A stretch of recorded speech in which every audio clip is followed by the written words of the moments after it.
O maná e as codornizes. Toda a comunidade de Israel partiu de Elim e chegou ao deserto de Sim, que fica entre Elim e o Sinai. Foi no 15º dia do segundo mês, depois que saíram do Egito. No deserto, toda a comunidade de Israel reclamou a Moisés e Arão. Disseram-lhes os israelitas: quem dera a mão do Senhor nos tivesse matado no Egito. Lá nos sentávamos ao redor das panelas de carne e comíamos pão à vontade, mas vocês nos trouxeram a este deserto para fazer morrer de fome toda esta multidão. Disse, porém, o Senhor a Moisés: eu lhes farei chover pão do céu. O povo sairá e recolherá diariamente a porção necessária para aquele dia. Com isso os porei à prova para ver se seguem ou não as minhas instruções. No sexto dia trarão para ser preparado o dobro do que recolhem nos outros dias. Assim Moisés e Arão disseram a todos os israelitas: ao entardecer, vocês saberão que foi o Senhor quem os tirou do Egito. E amanhã cedo verão a glória do Senhor, porque o Senhor ouviu a queixa de vocês contra ele. Quem somos nós para que vocês reclamem a nós? Disse ainda Moisés: o Senhor dará a vocês carne para comer ao entardecer e pão à vontade pela manhã, porque ele ouviu as suas queixas contra ele. Quem somos nós? Vocês não estão reclamando de nós, mas do Senhor. Disse Moisés a Arão: diga a toda a comunidade de Israel que se apresente ao Senhor, pois ele ouviu as suas queixas. Enquanto Arão falava a toda a comunidade, todos olharam em direção ao deserto, e a glória do Senhor apareceu na nuvem. E o Senhor disse a Moisés: ouvi as queixas dos israelitas. Responda-lhes que ao pôr do sol vocês comerão carne e ao amanhecer se fartarão de pão. Assim saberão que eu sou o Senhor, o seu Deus. No final da tarde, apareceram codornizes que cobriram o lugar onde estavam acampados. Ao amanhecer havia uma camada de orvalho ao redor do acampamento. Disse-lhes Moisés: este é o pão que o Senhor deu a vocês para comer.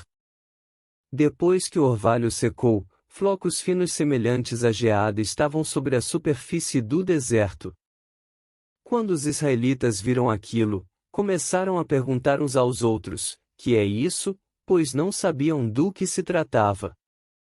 Assim ordenou o Senhor: cada chefe de família recolha quanto precisar, um jarro para cada pessoa da sua tenda. Os israelitas fizeram como lhes fora dito: alguns recolheram mais, outros menos. Quando mediram com o jarro, quem tinha recolhido muito não teve demais, e não faltou a quem tinha recolhido pouco. Cada um recolheu quanto precisava. Ninguém deve guardar nada para a manhã seguinte, ordenou-lhes Moisés.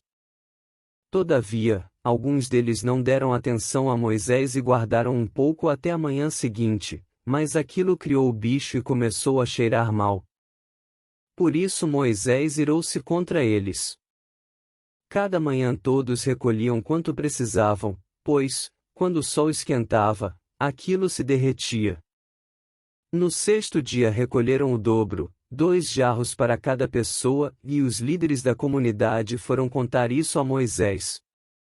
Que lhes explicou: foi isto que o Senhor ordenou: amanhã será dia de descanso, sábado consagrado ao Senhor. Assem e cozinhem o que quiserem. Guardem o que sobrar até a manhã seguinte. E eles o guardaram até a manhã seguinte, como Moisés tinha ordenado, e não cheirou mal nem criou o bicho. Comam-no hoje, disse Moisés, pois hoje é o sábado do Senhor. Hoje, vocês não o encontrarão no terreno. Durante 6 dias vocês podem recolhê-lo, mas, no 7º dia, o sábado, nada acharão. Apesar disso, alguns deles saíram no 7º dia para recolhê-lo, mas não encontraram nada. Então o Senhor disse a Moisés: até quando vocês se recusarão a obedecer aos meus mandamentos e às minhas instruções? Vejam que o Senhor deu o sábado a vocês, por isso, no 6º dia, ele lhes envia pão para 2 dias. No 7º dia, fiquem todos onde estiverem, e ninguém deve sair. Então o povo descansou no 7º dia. O povo de Israel chamou maná aquele pão. Era branco como semente de coentro e tinha gosto de bolo de mel.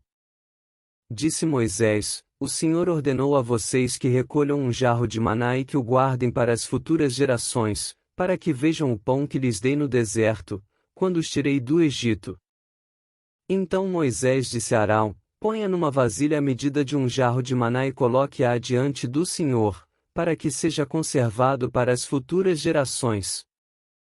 Em obediência ao que o Senhor tinha ordenado a Moisés, Arão colocou o maná junto às tábuas da aliança, para ali ser guardado. Os israelitas comeram maná durante 40 anos, até chegarem a uma terra habitável, comeram maná até chegarem às fronteiras de Canaã. O jarro é a 10ª parte de uma arroba.